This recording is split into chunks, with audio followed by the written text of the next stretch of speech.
children spend more than 25% of their time engaged in some digital activity. That's about 7 hours a day, which comes out to more than 2 days a week. Well, thanks to content creator Zach Fay, children now have an edifying way to spend their screen time. Zach Fay is the creator of Lightgliders, a virtual world of Christian faith, games, and community for kids. He's also the co-author of a new fantasy adventure series based on the characters and story found in Lightgliders. Zach continues inspiring kids with positive values and a biblical worldview in Bryce and the Lost Pearl, the first book in the series. Well, Zach Fay is with us now, and we welcome you back to the program, really. Thank you so much for having me back. It's a pleasure to be here. Before we talk about the book, let's talk a little bit about Lightgliders. Some people might not know what it is, might not have been exposed to it yet. Explain. Sure, yeah. Lightgliders is a virtual world of Christian faith, games, community, and story-based adventures for kids. And it's accessible online and in the app stores, and ultimately it's a screen time solution that parents can feel good about because its goal is to encourage faith, values, and conversations in the home. Well, as you all can imagine at home, it's been in process and becoming more and more for quite a while. It takes a long time to put something like this together. What's the inspiration for it? What made you start this? The inspiration ultimately goes back to my father. My dad led me to Christ at a young age, and through our time together, being put to bed at night and talking about the Lord and reading Scripture, my imagination was captured with Jesus. And as I got older, I learned that being led to Christ by your father is kind of a unique testimony these days. Yeah. And so I developed a heart for this age group. I wanted to find a culturally relevant way to impact kids before the teenage years, like I was, and to encourage and equip parents for conversations like the ones my dad had with me. It's such a vulnerable time in a young person's life. I mean, you say that the book is for younger children, but right up to like the middle school Absolutely. Group of kids. And kids are just becoming at that time, even understanding what their options are. Absolutely. We got to anchor kids on the truth of the gospel. We need to help them recognize the true story of God's love for them, revealed in the Bible and substantiated by the person of Jesus. And we got to do that during what the research says are the critical years, which are before the teenage years and right there. So Zach, you get this inspiration. Where does somebody start to do something? This is a big deal. Well, thankfully, while I was in graduate school, I took a couple courses on missions, which helped you define what do you have a heart for, and I realized I have a heart for young kids.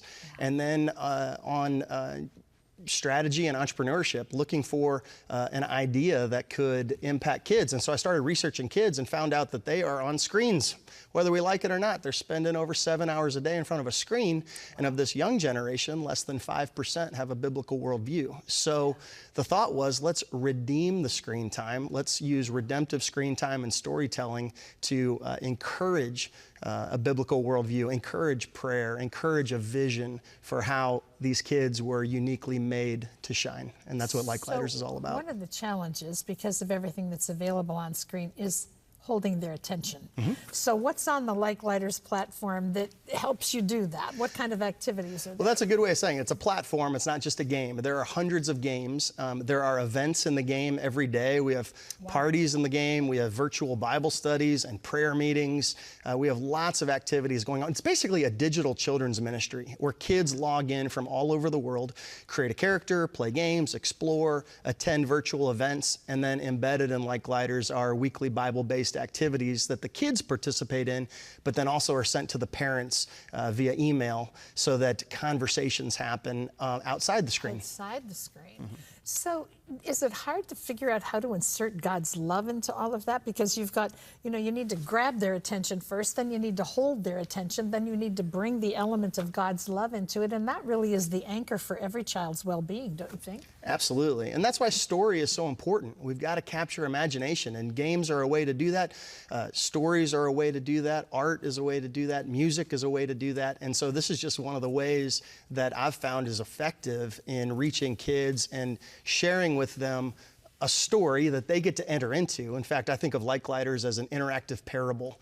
It's a story that teaches where the kids get to become one of the characters, and they learn that their goal as a Lightglider is to respect, rescue, and restore. And that's built in the gameplay, that's built in the stories, and ultimately it points to the true story of God's love. Well, speaking of stories, we have to get to Bryce and the Lost Pearl, because this is a book, first book. First book. And what will be a series, right? Talk to me about this. Tell me about this story. So inside of the Lightgliders virtual world, the kids meet 7 leaders from around the world. And we decided to turn these 7 leaders into 7 different books, origin stories, for how they became Lightgliders, how they entered into this mystical world called Glydian.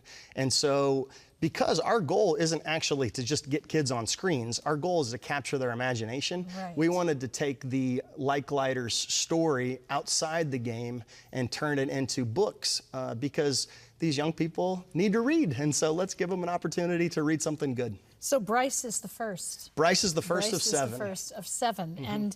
And he's, where is he? Is he from the United States? He is from Australia. Australia, And that's right. he's from Australia, and he is from our time. His story is in 2024, and he is a young teenager with a lot of dreams, a lot of hopes, and a desire to be great, but he always tries to do it on his own.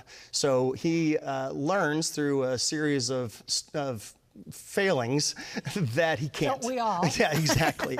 And so he enters into the world of the mystical world of Glydian, which is where Lightglider Academy is, and he meets a couple other teenagers from different parts of the world and from different periods in time, and they all learn together to collaborate to resurrect the academy, and it's a wonderful thing. Bryce and the Lost Pearl. It's available nationwide, and we're already well into the 2nd book of the series, which is on its way, but that'll be our next interview, I'm sure. Don't forget to check out Zach's virtual world. All you have to do is go to lightgliders.com. This is the book, Bryce and the Lost Pearl. Great book to read with your children when they're younger, and I think your kids will really be fascinated with it. I got into it yesterday, and I really enjoyed it. Thank you for what you're doing. It's an encouragement to parents everywhere.